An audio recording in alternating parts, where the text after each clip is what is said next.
Hey, all right, third grade. Last week we talked about reading pitch, your G's, your A's, your B's, your C's, your D's, your E's, your F's will come later, I promise. Today we're going to talk about reading rhythm, how many counts each note gets. So this is the music that goes left to right, not just up and down.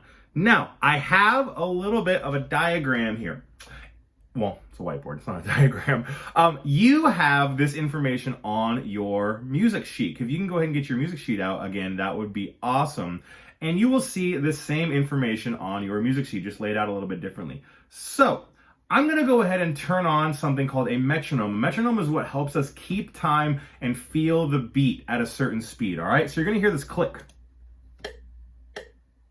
Hear that? Awesome.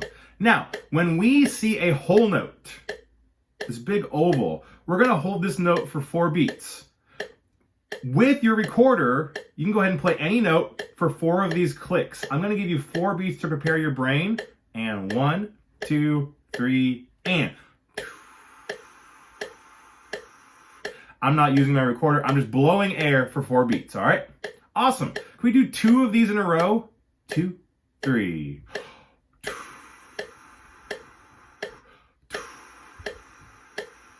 So you hold it for all 4 beats. Awesome. Half notes, you imagine, is the same thing, just 2 beats. We're going to do 4 half notes, so 4 groups of 2. 1, 2, 3.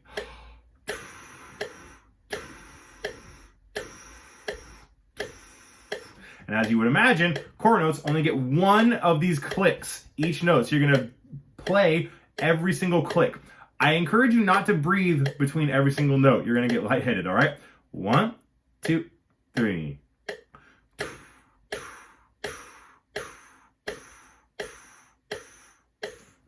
Again, you can do that on your recorder on any note, G, A, or B, it doesn't matter.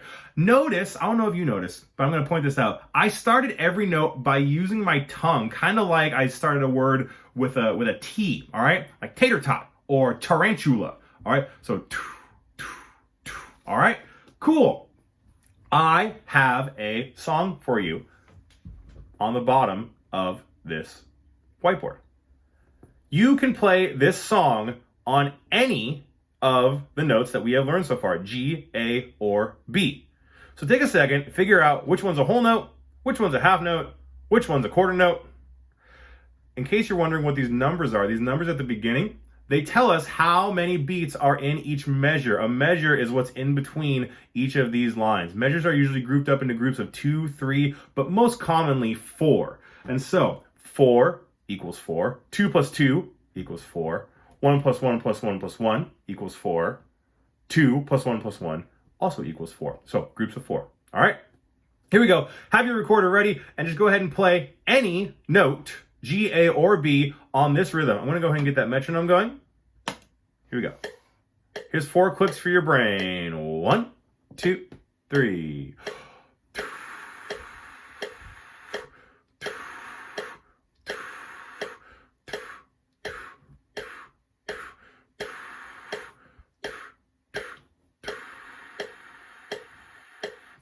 Right on. And so we have to be able to feel the beat and count in groups of 4 in our brain while we read what's going on our music. All right, I'm going to go ahead and put this down. So my challenge for you, ladies and gentlemen, is not only to be able to look at hot cross buns and figure out, okay, which one's a B, which one's an A, which one's a G. Now you have to figure out, okay, which one of these is 2 beats, which one of these is 4 beats, which one of these is 1 beat. We haven't talked about rests yet. We'll talk about rests next week. So my challenge for you is to see if you can read all the information on hot cross buns. You can give yourself little notes if you'd like to, and see if you can figure out hot cross buns on the recorder. We'll play it together for the first time next week. Have a great weekend. I'll see you then.